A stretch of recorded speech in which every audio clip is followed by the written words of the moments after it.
इनक्यू study YouTube channel पर सक्षमता परीक्षा से संबंधित या अगला सेट हम लोग लेकर के आए हैं। सामान्य अध्ययन के प्रश्न होंगे। आइए हम लोग बिना देर किए हुए इससे रिलेटेड एक एक महत्वपूर्ण प्रश्नों को देखते हैं। हमारे स्क्रीन पर पहला सवाल आया है कि ऑपरेशन जीरो आवर किस आंदोलन से संबंधित है। ऑपरेशन जीरो आवर का जो संबंध है यह असहयोग आंदोलन से है, या फिर सविनय अवज्ञा आंदोलन से है, या भारत छोड़ो आंदोलन से है, या फिर बारदोली सत्याग्रह से है। तो अगर हम लोग पहला प्रश्न का सही उत्तर देखेंगे तो ये ऑपरेशन जीरो आवर का जो संबंध है यह भारत छोड़ो आंदोलन से है। भारत छोड़ो आंदोलन जो 1942 में शुरू हुआ था, असहयोग आंदोलन 1920-22 में शुरू हुआ है, सविनय अवज्ञा आंदोलन 1930 में शुरू हुआ है। ये हम लोग याद रखेंगे। नेक्स्ट क्वेश्चन की ओर बढ़ते हैं। अगला प्रश्न है, क्वेश्चन नंबर दूसरा है कि मुस्लिम लीग ने पाकिस्तान का प्रस्ताव कब पारित किया। मुस्लिम लीग के द्वारा जो है पाकिस्तान का प्रस्ताव जो पारित किया गया था यह सन 1940 ईस्वी में, अर्थात दूसरा नंबर क्वेश्चन का सबसे सही उत्तर जो है यह ऑप्शन नंबर डी के रूप में जाना जाएगा। और ये मुस्लिम लीग की जो स्थापना हुआ है यह 1906 ईस्वी में ढाका में हुआ है। और मुस्लिम लीग के जो ये चौधरी रहमत अली है, इन्होंने जो है सबसे पहले पाकिस्तान की मांग को लेकर के जो है ये किया था, और इसका जो प्रस्ताव रखा गया यह 1940 ईस्वी में रखा गया था। क्वेश्चन नंबर तीसरा है कि व्यक्तिगत सत्याग्रह में कौन शामिल नहीं थे। तो जो यह व्यक्तिगत सत्याग्रह है इसमें जो है प्रथम सत्याग्रही के रूप में जो है जाने जाते हैं आचार्य विनोबा भावे, और इसमें जो शामिल व्यक्ति नहीं जाने जाएंगे तीसरा नंबर क्वेश्चन का वो सबसे सही उत्तर है ऑप्शन नंबर डी कि जयप्रकाश नारायण जो है यह व्यक्तिगत सत्याग्रह में शामिल नहीं थे। जयप्रकाश नारायण का उपनाम जो है यह लोक नायक के नाम से जाने जाते हैं, लोकनायक जयप्रकाश नारायण, तथा इन्होंने जो है संपूर्ण क्रांति का आह्वान किया है। अगले प्रश्न की ओर बढ़ते हैं। नेक्स्ट क्वेश्चन है, क्वेश्चन नंबर 4 है कि क्रिप्स मिशन कब भारत आया था। क्रिप्स मिशन का जो भारत आगमन है यह 1940 ईस्वी में है, या फिर जनवरी 1942 में, या मार्च 1942 ईस्वी में। तो इसका जो सबसे सही उत्तर है चौथा नंबर क्वेश्चन के लिए कि क्रिप्स मिशन जो भारत आया है यह मार्च 1942 का समय था, यानी ऑप्शन नंबर डी जो है चौथा नंबर क्वेश्चन के लिए सबसे सही उत्तर है। और क्रिप्स मिशन को जो है महात्मा गांधी जी ने पोस्ट डेटेड चेक कहा था। अगले सवाल की ओर बढ़ते हैं। नेक्स्ट क्वेश्चन देखते हैं। क्वेश्चन नंबर 5वां है कि कांग्रेस अधिवेशन 1947 में देश के विभाजन को स्वीकार करने का प्रस्ताव किसने प्रस्तुत किया था।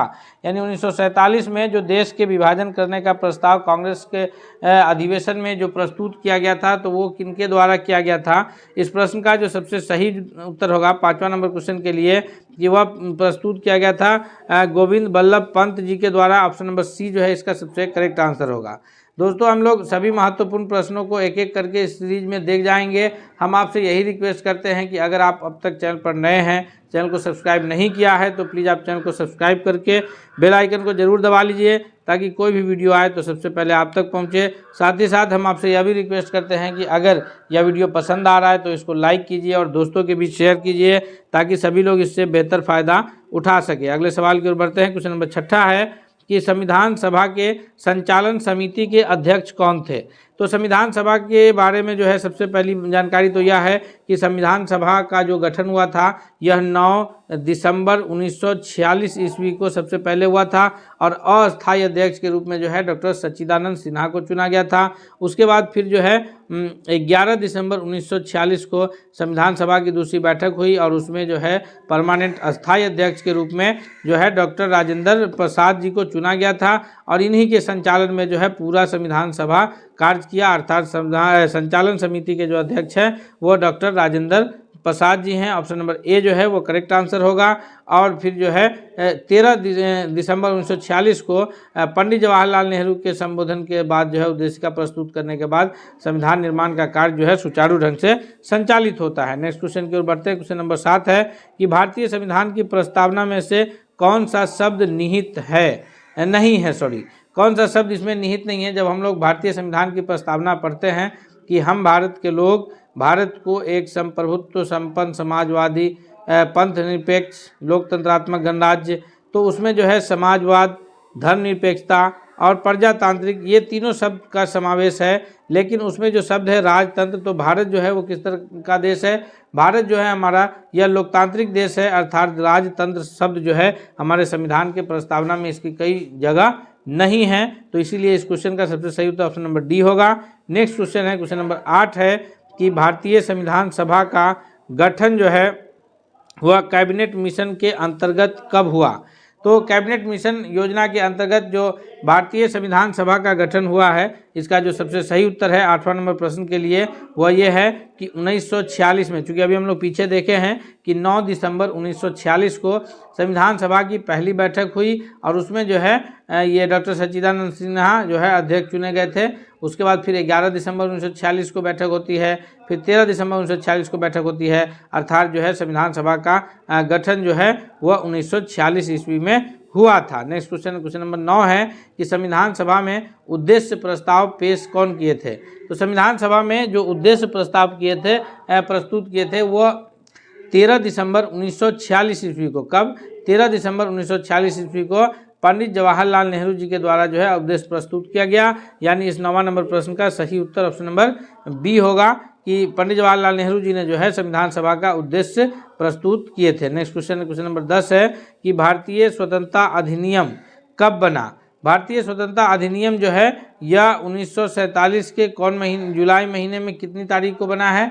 तो इसका जो सबसे सही जवाब होगा 10वां नंबर क्वेश्चन के लिए कि 18 जुलाई 1947 ईस्वी को भारतीय स्वतंत्रता अधिनियम बना था। नेक्स्ट क्वेश्चन की ओर बढ़ते हैं। क्वेश्चन नंबर 11 क्या है कि इंडिया डिवाइडेड नामक पुस्तक जो है इसके रचयिता कौन है। इंडिया डिवाइडेड जो लिखी हुई पुस्तक है वह किनके द्वारा लिखी गई है।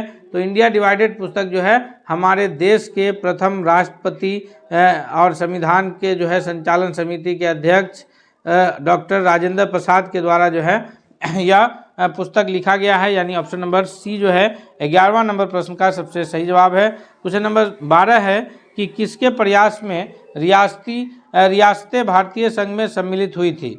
तो हम सभी जानते हैं कि भारत जब स्वतंत्र हुआ तो पाकिस्तान का एक अलग बंटवारा हुआ और भारत जो बचा शेष उसमें लगभग 562 रियासतें थी। कितना था? 562 छोटे छोटे राज्य रजवाड़े घराने थे और उन तमाम राज्य रजवाड़े घरानों को जोड़ करके एक एकीकृत संगठित भारत करने का जो काम किया है वह लौह पुरुष सरदार वल्लभ भाई पटेल के नेतृत्व में हुआ है। अर्थात इस प्रश्न का सबसे सही उत्तर ऑप्शन नंबर सी होगा कि जो भारतीय संघ में सम्मिलित करने का प्रयास जो है वह वल्लभ भाई पटेल जी के द्वारा हुआ है। यह हमारे प्रथम गृह मंत्री के रूप में जाने जाते हैं। नेक्स्ट क्वेश्चन की ओर बढ़ते हैं। क्वेश्चन नंबर 13 है कि अंतरिम सरकार के प्रधान थे।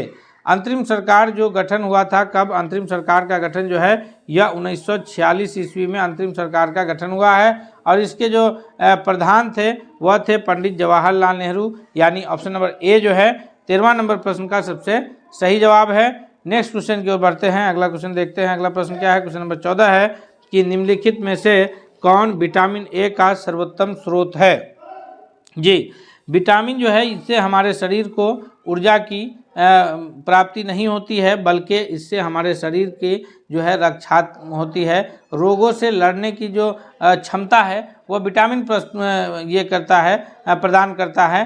तो विटामिन जो है हमारे शरीर को रक्षा प्रदान करने का कार्य करता है। तो विटामिन ए का जो स्रोत है, यानी विटामिन ए जो है हमें कैसे प्राप्त होता है, हमारे शरीर को विटामिन ए की पूर्ति कहाँ से होती है। तो इस 14वां नंबर प्रश्न का जो सही उत्तर होगा कि विटामिन का जो ये ऑप्शन में हमारे स्रोत है उसमें सबसे अच्छा स्रोत जो है वह गाजर है। नींबू से जो है हमें विटामिन सी की प्राप्ति होती है। चावल से कार्बोहाइड्रेट्स की प्राप्ति होती है। तो विटामिन ए जो है जिसका रासायनिक नाम कैरोटीन है, कैरेट से याद रखेंगे गाजर, और गाजर में जो है विटामिन ए पाया जाता है और विटामिन ए का रासायनिक नाम कैरोटीन भी है। नेक्स्ट क्वेश्चन की ओर बढ़ते हैं। अगला क्वेश्चन देखते हैं। क्वेश्चन नंबर 15 है कि मानव शरीर में विटामिन ए कहाँ भंडारित होता है। यानी मानव के शरीर में, आदमी के शरीर में विटामिन ए जो है वो कहाँ रहता है। या यकृत यानी लीवर में रहता है, या फिर त्वचा स्किन में, या फुफ्फुस में यानी लंग्स फेफड़े में, या फिर वृक्क यानी किडनी में। तो मानव शरीर में जो भंडारित होता है विटामिन ए वह रहता है यकृत में यानी लीवर में। ऑप्शन नंबर ए जो है इसका सबसे सही जवाब है। नेक्स्ट क्वेश्चन है, क्वेश्चन नंबर 15 है कि थायमिन जो है यह किसका रासायनिक नाम है। थायमिन जो है यह रासायनिक नाम है। 16वां नंबर प्रश्न का सही उत्तर है ऑप्शन नंबर डी कि B1 का रासायनिक नाम जो है वो थायमिन है। विटामिन बी के कई ग्रुप हैं, vitamin B1, B2, B3, B5, B6, B12। तो इन सारे सभी विटामिन को मिला करके जो एक विटामिन तैयार किया जाता है उसको कहा जाता है विटामिन बी कम्प्लेक्स, यानी उसमें विटामिन बी के जितने भी अलग अलग प्रकार हैं वो सभी सम्मिलित होते हैं और इसलिए उस विटामिन को जो है विटामिन बी कम्प्लेक्स के नाम से जाना जाता है। नेक्स्ट क्वेश्चन है, क्वेश्चन नंबर 17 है कि विटामिन सी का सबसे सर्वोत्तम स्रोत कौन सा है, यानी विटामिन सी प्राप्त होने का सबसे अच्छा स्रोत हमें कहाँ से विटामिन सी की पूर्ति हो सकती है।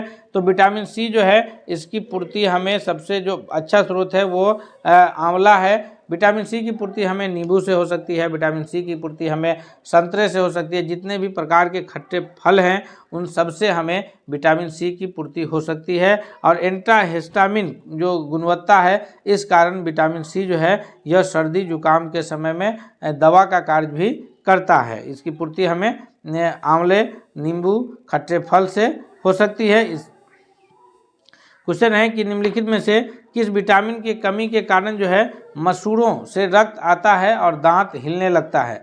मसूड़े से रक्त का आना और दांत हिलने लगने का जो कारण है इसका सबसे बड़ा कारण है विटामिन सी की शरीर में कमी हो जाना। विटामिन सी को कमी अगर ना हो तो फिर ये रोग नहीं होंगे। और विटामिन सी की पूर्ति करने का जो तरीका है कि हम लोग आंवले का सेवन करें, कच्चे ये नींबू है, संतरा है, इन सब का पदार्थों का अगर हम लोग सेवन करते हैं तो उससे क्या होगा कि विटामिन सी की पूर्ति हमारे शरीर को होती रहेगी और विटामिन सी की पूर्ति होने पर जो है इस प्रकार के कोई परेशानी नहीं होगी। नेक्स्ट क्वेश्चन है, क्वेश्चन नंबर 19 है कि निम्नलिखित में से विटामिनों में कौन सा शरीर में भंडारित नहीं हो सकता है।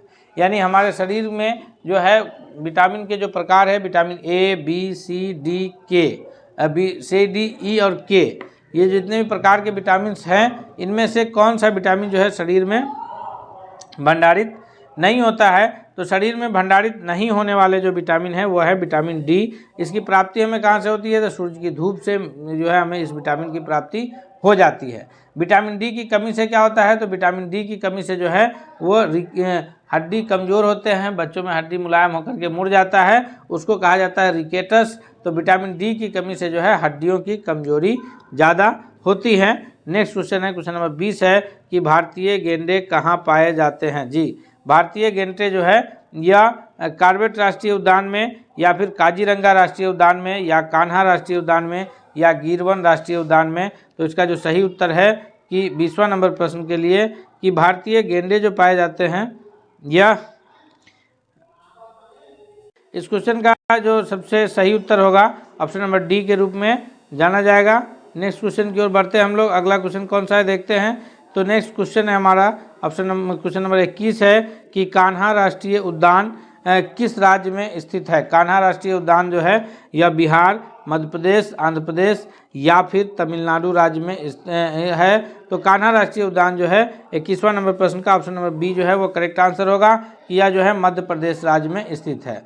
दोस्तों अभी हम लोग जो है ये इतिहास और विज्ञान से रिलेटेड जितने भी महत्वपूर्ण प्रश्न थे उन सभी को उसके उत्तर की व्याख्या के साथ देखा है। हम आपसे उम्मीद करते हैं कि यह वीडियो आपको बहुत पसंद आ रहा होगा और आप इस वीडियो से बहुत फ़ायदा उठा रहे होंगे। इसलिए आपसे रिक्वेस्ट भी है कि आप अब तक अगर चैनल पर नए हैं तो प्लीज़ ज़रूर सब्सक्राइब कर लीजिएगा और बेल आइकन को दबा लीजिएगा ताकि कोई भी अपडेट्स आए, कोई वीडियो आए तो सबसे पहले आप तक पहुँचे। नेक्स्ट क्वेश्चन की ओर बढ़ते हैं। क्वेश्चन नंबर 22 है कि भारत में सबसे बड़ा जो बाघ अभ्यारण्य है टाइगर रिजर्व वह कौन सा है।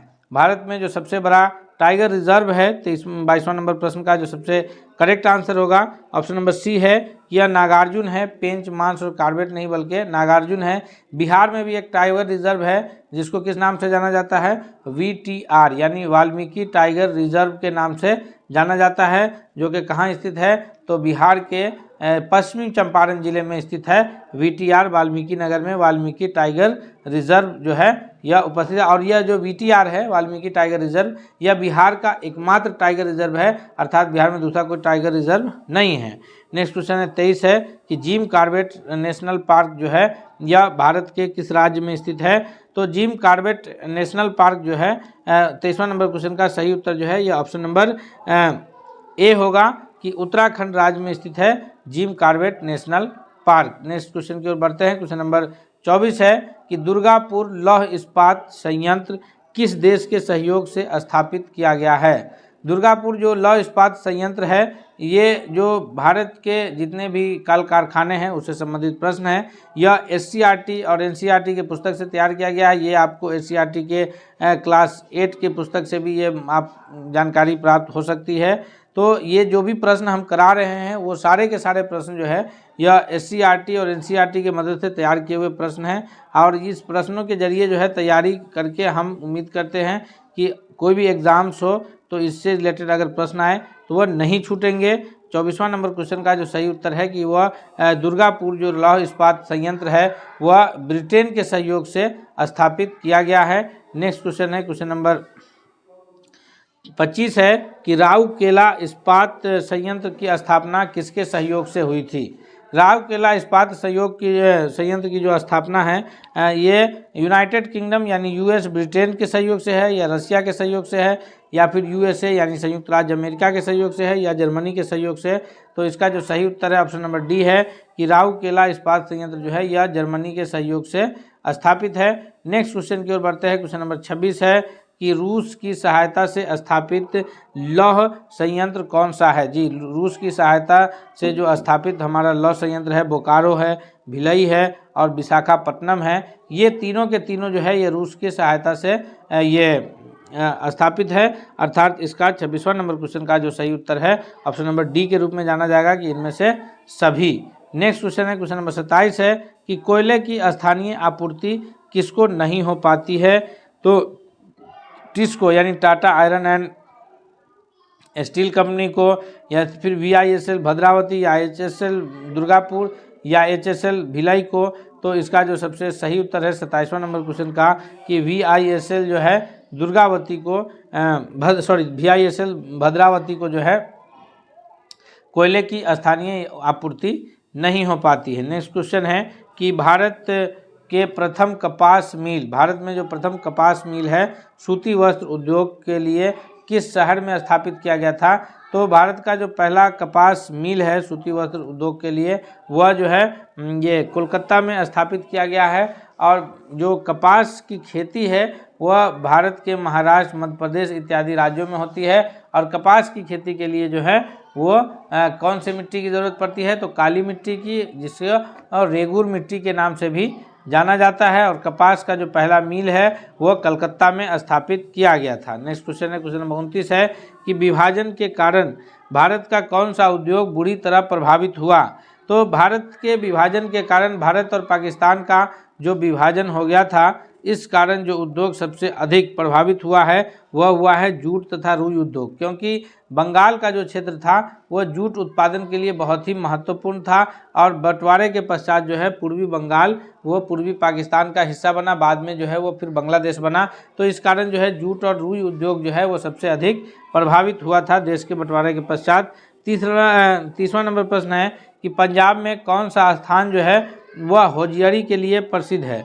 तो हौजरी के लिए जो प्रसिद्ध उद्योग, हौजरी उद्योग के लिए जो पंजाब का प्रसिद्ध स्थान है वह पंजाब का लुधियाना जिला, यानी ऑप्शन नंबर डी जो है इस प्रश्न का सबसे करेक्ट आंसर है। नेक्स्ट क्वेश्चन की ओर बढ़ते हैं। क्वेश्चन नंबर 31 है कि पृथ्वी पर द्रव के घनीभूत हो जाने से बनी चट्टान क्या कहलाती है। पृथ्वी के द्रव पदार्थों के घनीभूत हो जाने से जो चट्टानें बनती है उस चट्टान को प्राथमिक चट्टान, या फिर अगर हम लोग ये कहें कि आग्नेय चट्टान, तो इसे आग्नेय चट्टान के नाम से जाना जाता है। यानी 31वां नंबर प्रश्न का जो सबसे सही उत्तर है वो कौन सा है, तो यह है ऑप्शन नंबर ए सबसे करेक्ट आंसर है। नेक्स्ट है 32वां नंबर प्रश्न है कि निम्नलिखित में कौन परतदार चट्टान नहीं है। निम्नलिखित में से कौन जो है यह परतदार चट्टान नहीं है, अर्थात 32वां नंबर प्रश्न के लिए सबसे करेक्ट आंसर क्या होगा। तो 32वां नंबर क्वेश्चन के लिए जो सबसे सही उत्तर है वह है चूना पत्थर, बलुआ पत्थर, या सेल, या फिर क्वार्टरजाइट। तो इसका करेक्ट आंसर है ऑप्शन नंबर डी कि क्वार्टरजाइट जो है यह परतदार चट्टान नहीं है। नेक्स्ट क्वेश्चन है क्वेश्चन नंबर 33 है कि चूना पत्थर अर्थात लाइम स्टोन का जो कायांत्रित रूप है चूना पत्थर का वह कौन सा है। संगमरमर है, स्लेट है, ग्रेनाइट है, या क्वार्टरजाइट है। तो चूना पत्थर का जो कायांत्रित रूप है लाइमस्टोन का उसको संगमरमर के नाम से जाना जाता है। और इसके बाद जो हम लोग अगला प्रश्न देखते हैं, नेक्स्ट क्वेश्चन है क्वेश्चन नंबर 34 है कि निम्नलिखित में से कौन सही सुमेलित नहीं है। जी, बालू पत्थर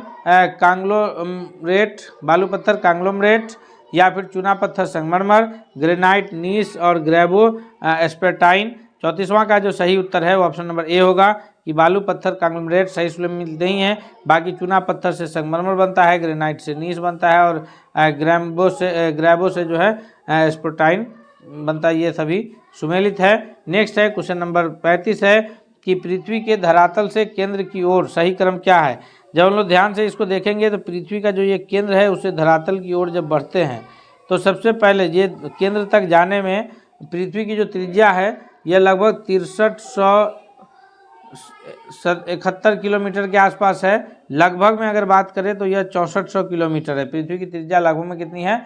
6400 किलोमीटर और एग्जैक्ट जो आंकड़ा है वो 6371 किलोमीटर है, जो एनसीईआरटी की बुक इसे लिखती है। तो 35वां नंबर क्वेश्चन का जो सही उत्तर है कि जो सबसे बाहरी परत है पृथ्वी का जिस पर हम लोग रहते हैं तो वो परत जो है कहलाता है सियाल, यानी वो सिलिकन और एल्युमिनियम से बना होता है इसलिए सियाल कहलाता है। उसके बाद जो नीचे वाला परत है वो सीमा कहलाता है, यानी सिलिकन और मैग्नीशियम से बना होता है। और तीसरा जो अंदर केंद्र के पास का परत है वो नीफे कहलाता है, यानी निकेल और फेरस अर्थात लोहे से मिलकर के बना होता है। तो इस प्रकार पूरी पृथ्वी को जो है 3 हिस्सों में डिवाइड किया गया है। सबसे ऊपरी परत सियाल कहलाता है, सिलिकन और एल्युमिनियम का बना। बीच का परत जो है वो सीमा कहलाता है, सिलिकॉन मैग्नीशियम का बना। और केंद्र के पास का जो सबसे भीतरी परत है वो नीफे यानी निकेल और फेरस कहा जाता है लोहा को। लोहा का लैटिन नाम जो है फेरस है तो उस नाम से जाना जाता है।